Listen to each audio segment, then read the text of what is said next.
Good morning, all. Welcome in second day of online workshop on. Hello, I'm audible. Hello, I'm audible. Yes.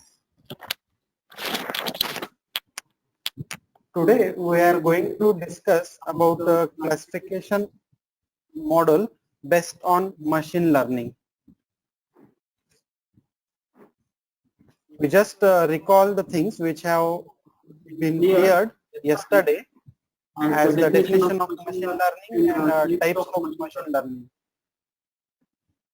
Mute कर दो. Machine learning is a subset of artificial intelligence, which is the combination of statistical models and algorithms to enable computer system to learn and improve from experience without being explicitly programmed. As we have understand the concept of machine learning, and with that there are different types of machine learning, as supervised machine learning, unsupervised machine learning, and reinforcement learning. In supervised machine learning, the data is to be labeled which is provided to the machine learning algorithm, whereas in unsupervised machine learning, the unlabeled data is provided to the machine learning algorithm. And reinforcement learning is based on learning by doing. So with that, we want to use here supervised machine learning in this session. Here, if we want to understand the concept of artificial intelligence and machine learning at a beginning stage, we want to perform some models of supervised machine learning, so that we can get some conceptual things and we can move towards unsupervised learning and reinforcement learning. Here we are interested to perform two models as a consider output of supervised machine learning as a classification and a regression. What is classification?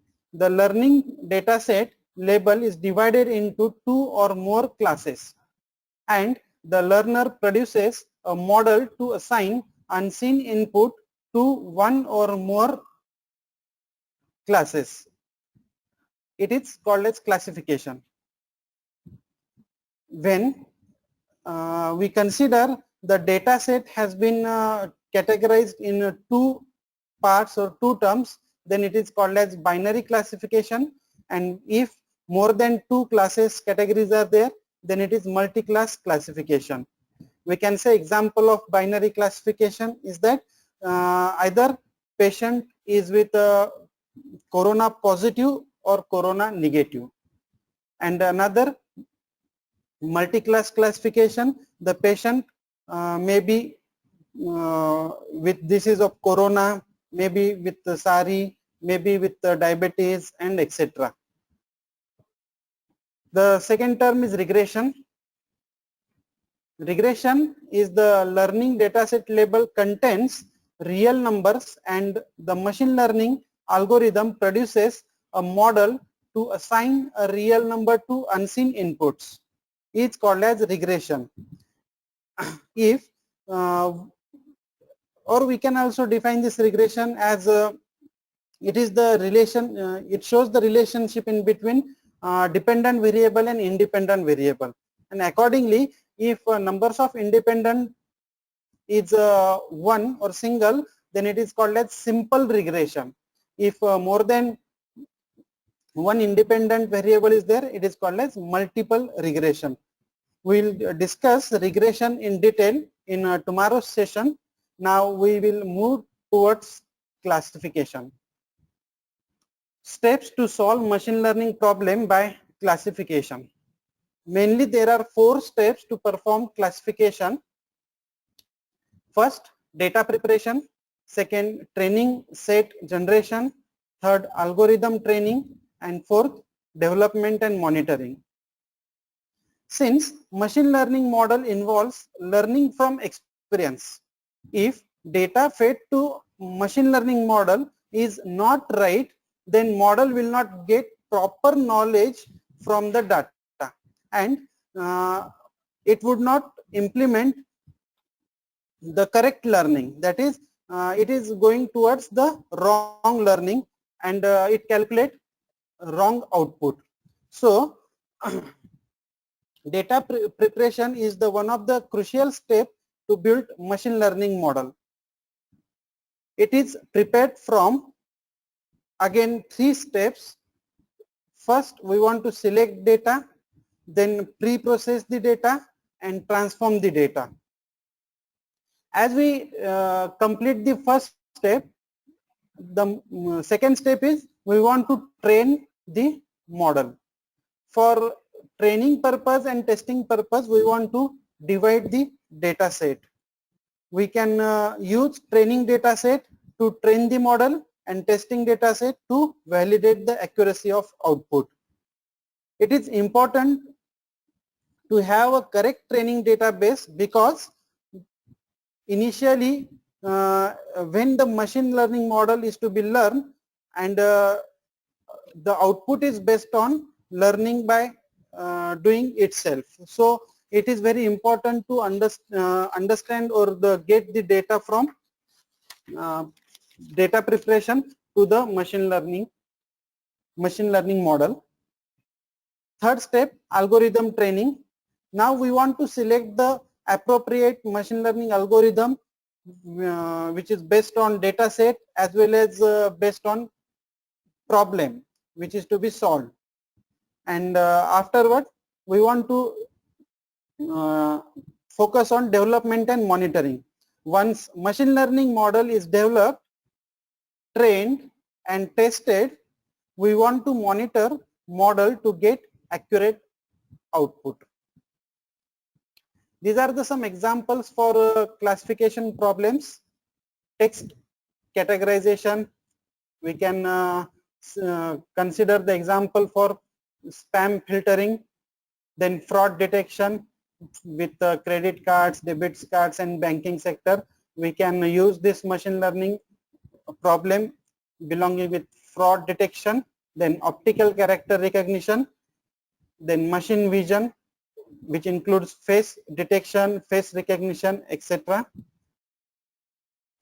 Then natural language processing. Here we can analyze and understand the spoken languages, market segmentation, prediction of values of stock, and bioinformatics. Again, much more applications are there with classification model in machine learning algorithm.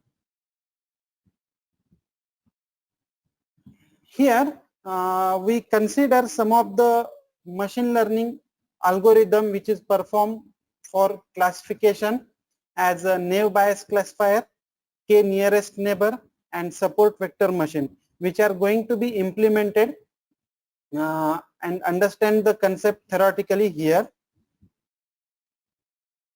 First is naive Bayes classifier.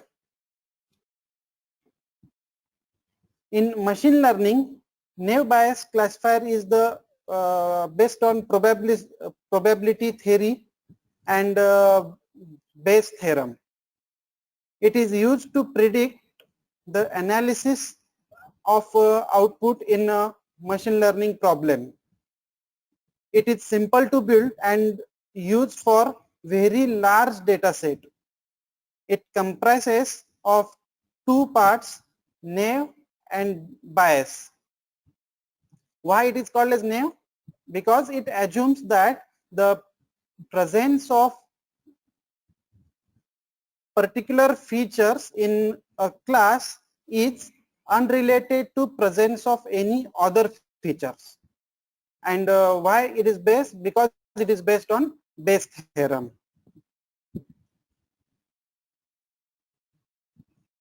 What is Bayes theorem?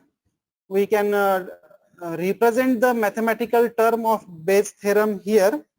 If we consider A is the hypothesis and B is the evidence, Then Bayes' theorem stated as shows the relationship in between probabilities of hypothesis and evidences.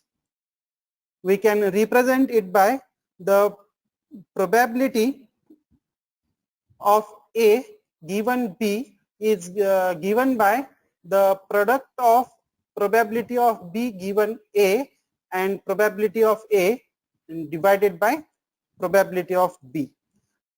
Here the terms are represented as the probability of A and B are the probabilities of observing A and B without regards to each other. It is known as prior probability.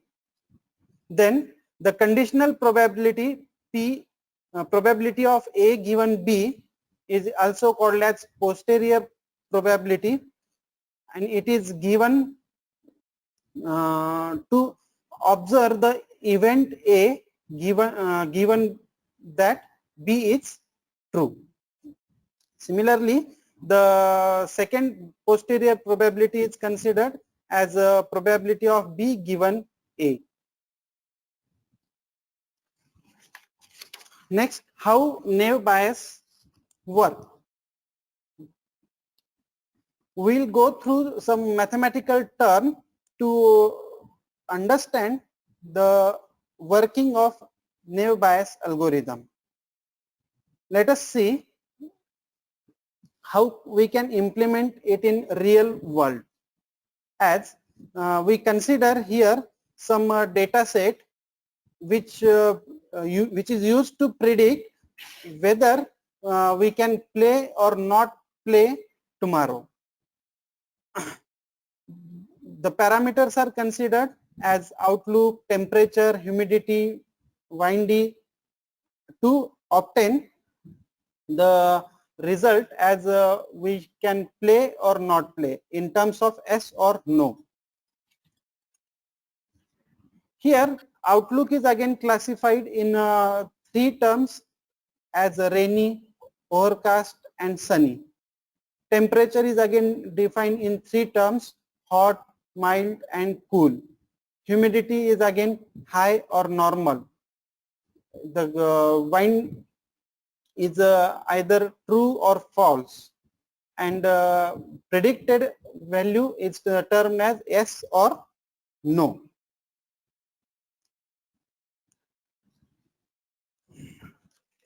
Next, the posterior probability can be calculated by initially with performing frequency table and transform this frequency table into likelihood tables. And as we get the likelihood table, finally we use naive Bayes equation to calculate posterior probability for each class. For we want to calculate here posterior probability for outlook, then for humidity, for temperature and for windy. Here, as outlook is defined in three terms, we want to consider these three terms. Humidity is defined in two terms, temperature is of three terms, and wind is also in two terms. So according to that, we prepare here frequency table with observation of 14 days data set. Here we can observe here, this is the last 14 days data set is prepared, and all these situations are to be observed.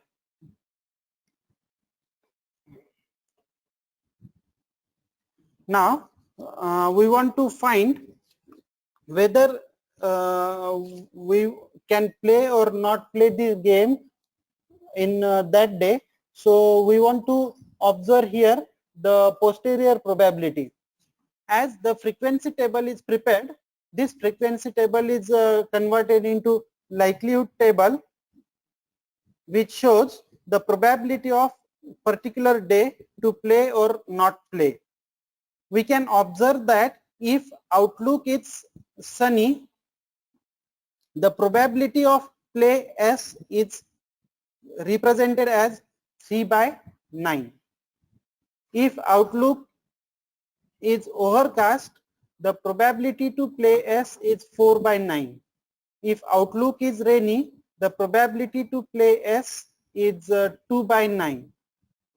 Similarly, the probabilities for no is also considered as outlook. For the outlook is sunny, the probability to play to not play game is 2 by 5. For overcast it is 0 by 5, and for rainy it is 3 by 5. The overall probability to play S is 9 by 14 with outlook, and for no it is 5 by 14, and probability to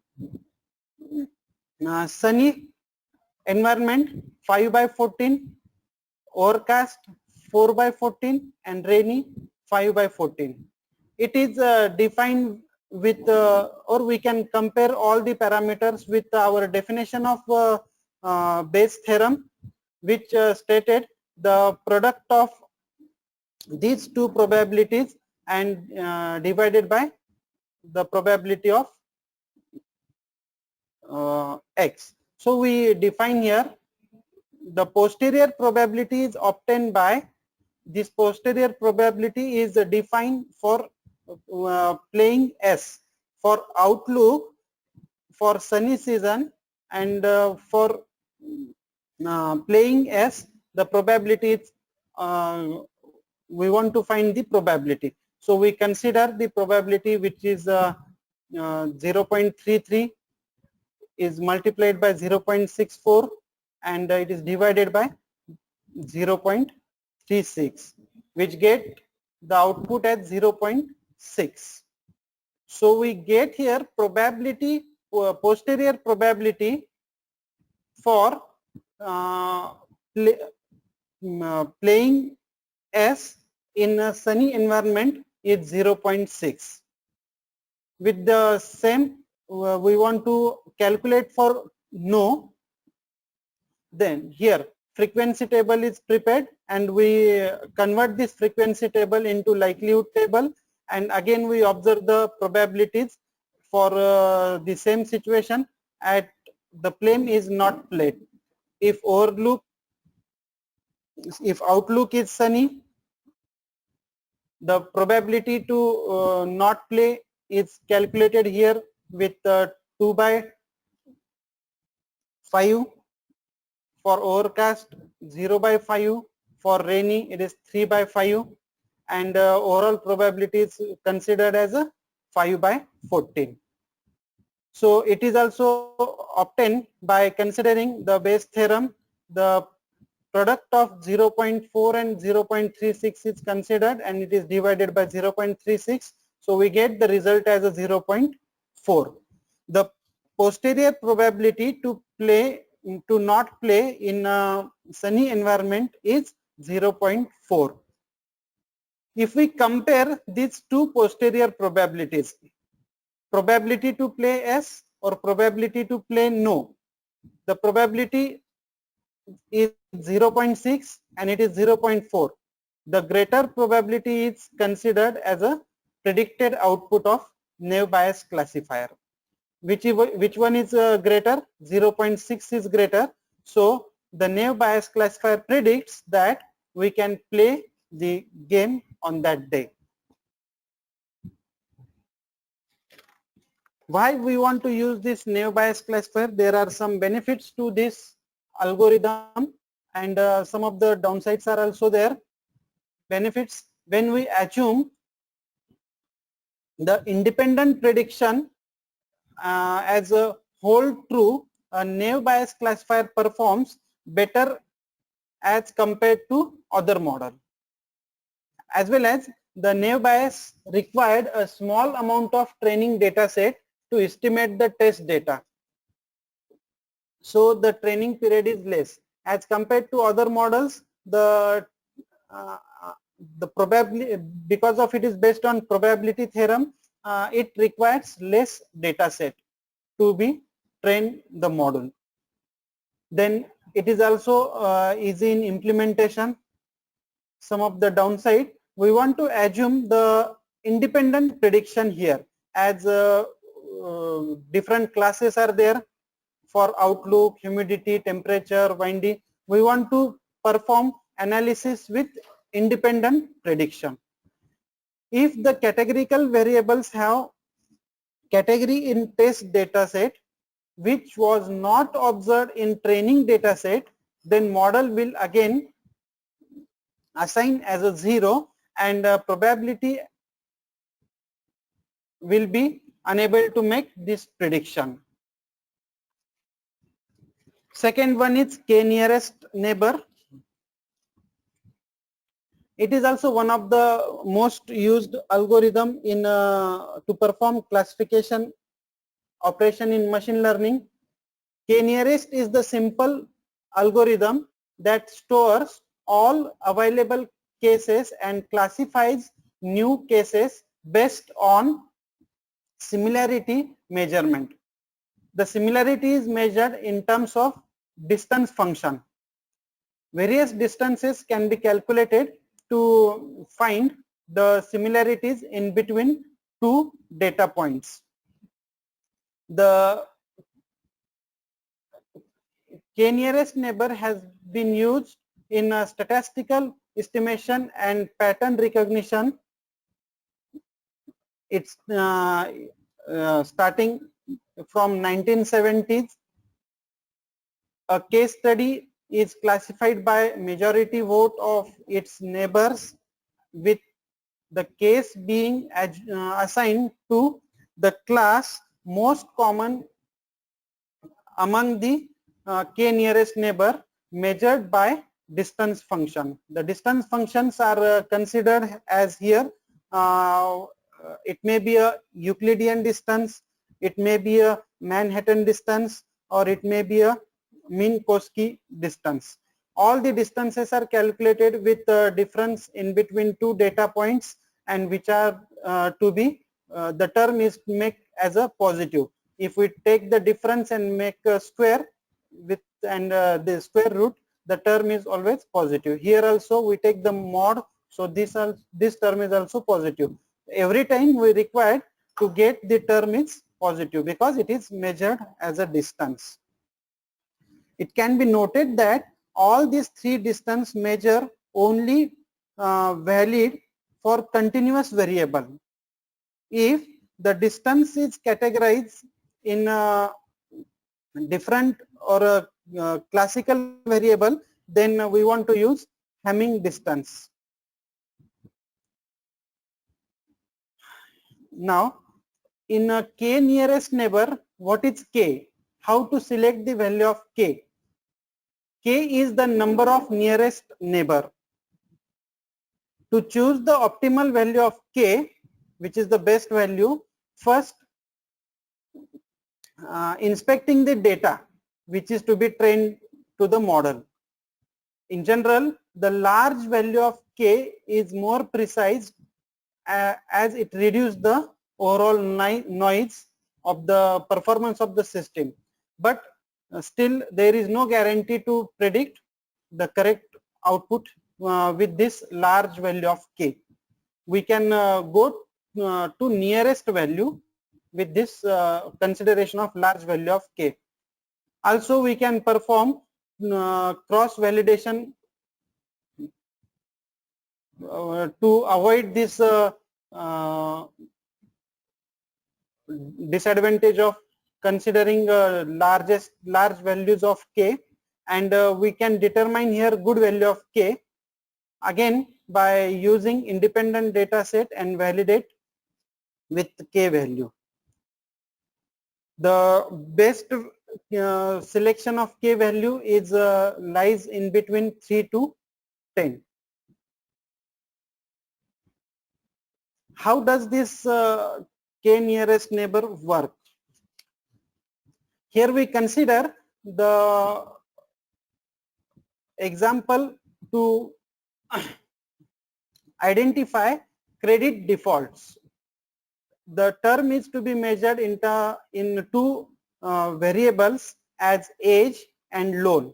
For which type of age, how many loan is to be predicted, and it is we want to target whether it is default or not default It means suppose I want to take a loan at the age of 35 and my requirement is to take highest loan. So the machine learning algorithm or this k-nearest algorithm want to perform whether if we give that much of loan, then the loan then the person or the loan purchaser is either in default or not in default.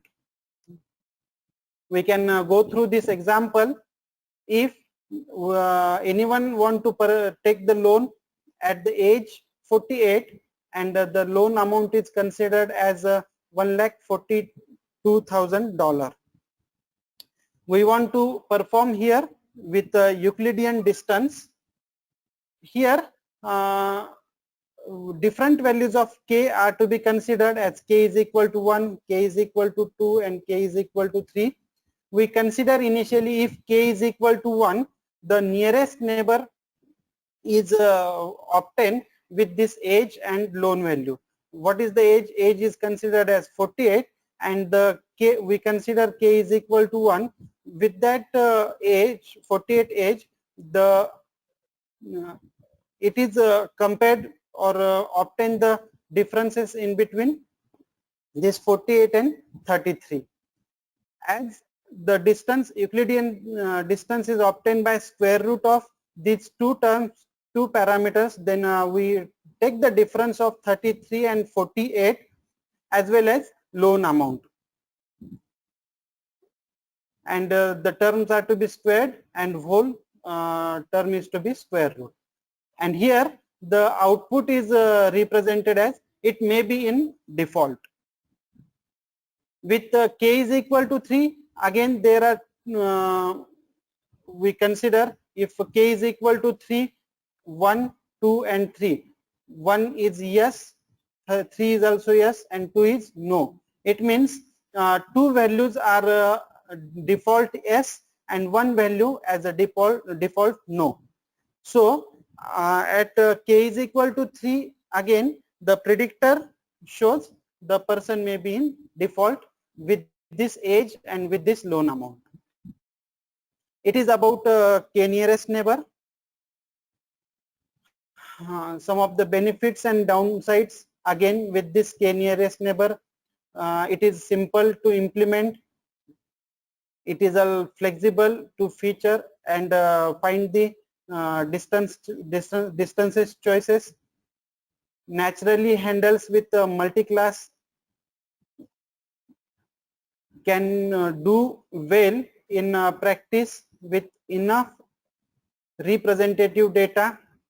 Some of the downsides, large data set is required and storage of data is one of the difficult tasks. For each prediction, calculation is done separately. Large search problem to find the nearest neighbor. Next is support vector machine. Support vector machine is termed as a SVM. It is one of the supervised machine learning algorithm which can be used for both classification and regression purpose. Mostly it is used for classification purpose and sometimes we can also use for regression problem. If SVM is used for classification, it is called as support vector classifier, and similar to that, if it is used for regression, it is called as support vector regressor. This SVM can use to build more complex model with which is not simply defined by hyperplanes in the input space. We can consider in SVM algorithm, we plot each data items as a point in n-dimensional space, where n is the number of features you have, with the value of each feature being the value of particular coordinate. Then we perform classification by finding hyperplane which differentiate two classes very well. As we consider a green circle and a red circle, we want to differentiate the class of data points in exact two ways. We consider this is the hyperplane which divides two classes.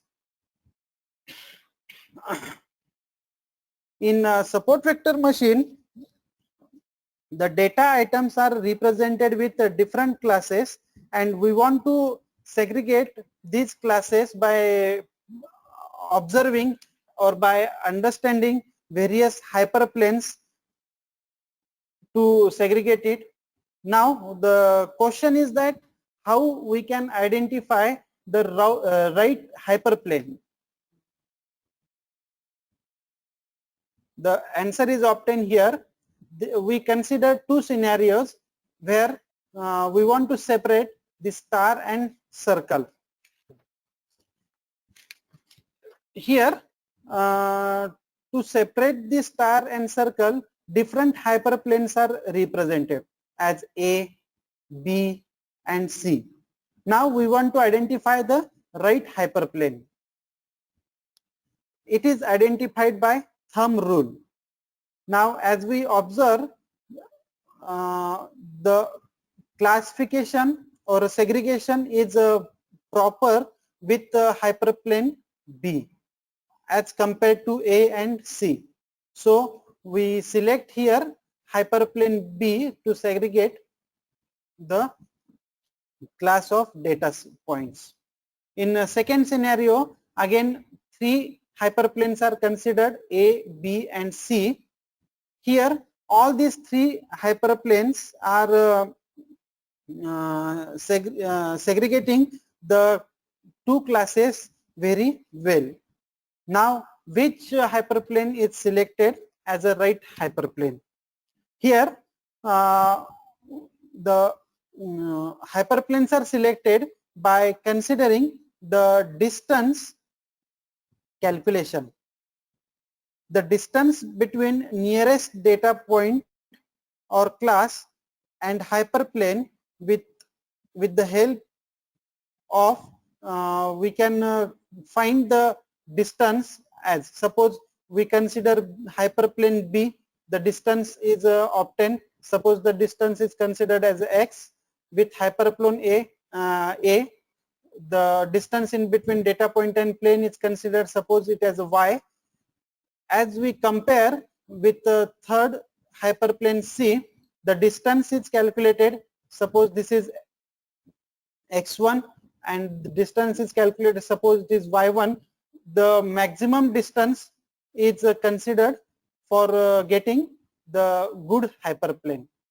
So as here the distance is called as a margin, and we can term as, if margin is high, it is selected, this hyperplane is selected. So in this scenario the hyperplane C is selected.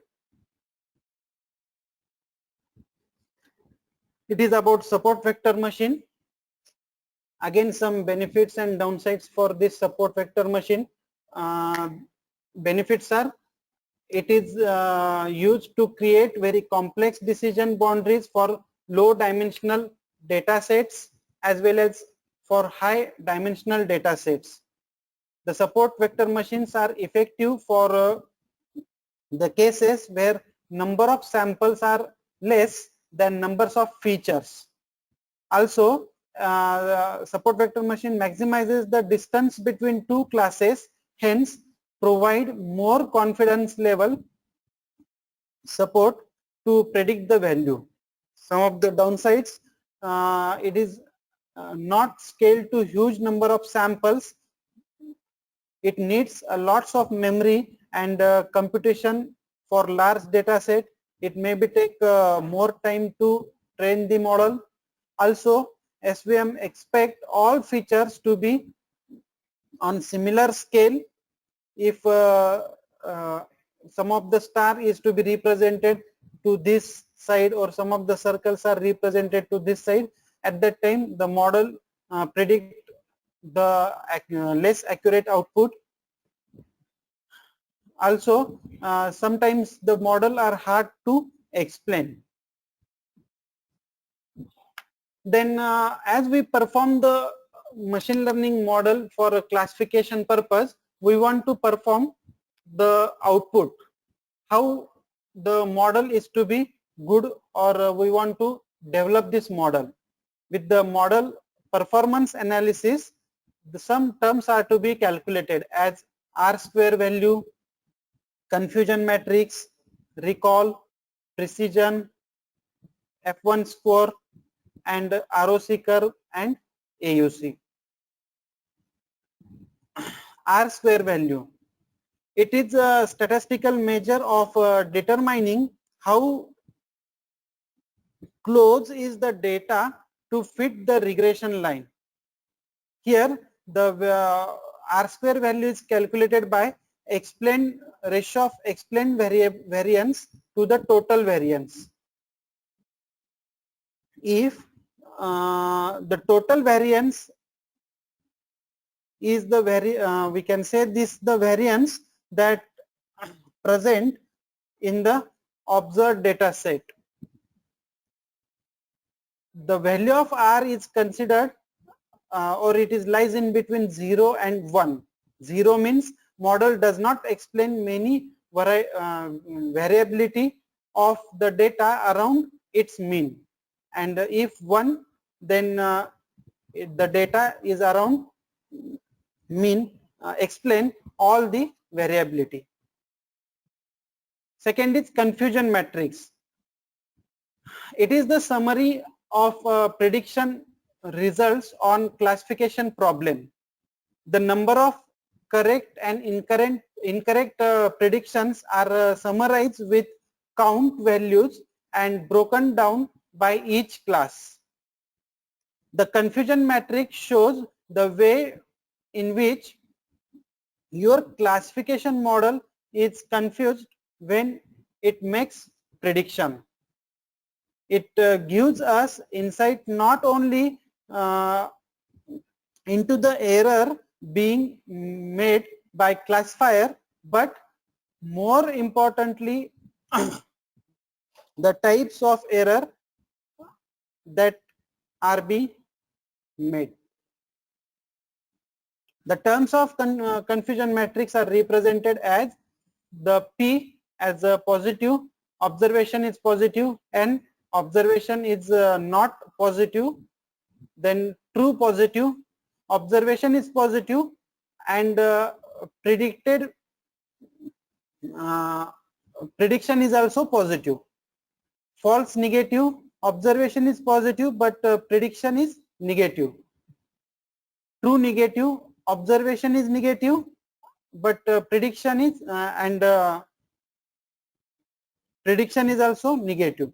False positive, observation is negative but prediction is positive. We can observe here the predicted values and actual values, and we can arrange it into 4 quadrant as a true positive, true false positive, false negative, true negative. Then other terms as recall, precision, and F1 square, F1 score, we can find it by these values of true positive and false negative as well as false positive values. Recall, it's sometimes called as sensitivity. It is the ratio of correct predicted positive observation to the all observations in actual classes. The precision is also the ratio of correct prediction value and to the observation to total predicted positive observations. And F1 score, it is calculated by weighted average of precision and recall. The term of ROC and AUC. ROC is the receiver operating characteristics curve, is used to understand the behavior of classifier. This is the plot between false positive rate and true positive rate given at the given threshold value, and the AUC is the area under the curve of ROC represents the degree of measure of separatability, that is it Hello? tells how much the model is able to distinguish between classes. Here the ROC curve represent the model, the classification model is either developed in a good way or some modifications are needed to develop the model. Higher AUC means better the model is at predicting positive class as positive and negative class as negative. Different conditions are considered. If we consider AUC or we get the AUC is equal to 1, means the model can clearly distinguish between two classes. The ROC curve is observed in ideal condition in this way. In second, if we get AUC value is 0.7, then there is a 70% chance that positive class will be identified as a positive and negative class will be identified as a negative. For that case, the region of ROC curve is obtained in this way. For third case, if AUC is 0.5, it means model cannot clearly distinguish between two classes. At that time, ROC curve is obtained as a linear line. And final, if AUC is 0, means model is identifying positive class as a negative and negative class as a positive. It means totally mismatching. At that time, this is the ROC nature of ROC curve. So according to that, we want to get this ideal ROC curve for a better model, but it is not practically possible. So we are going near to the better model with obtaining some value of AUC.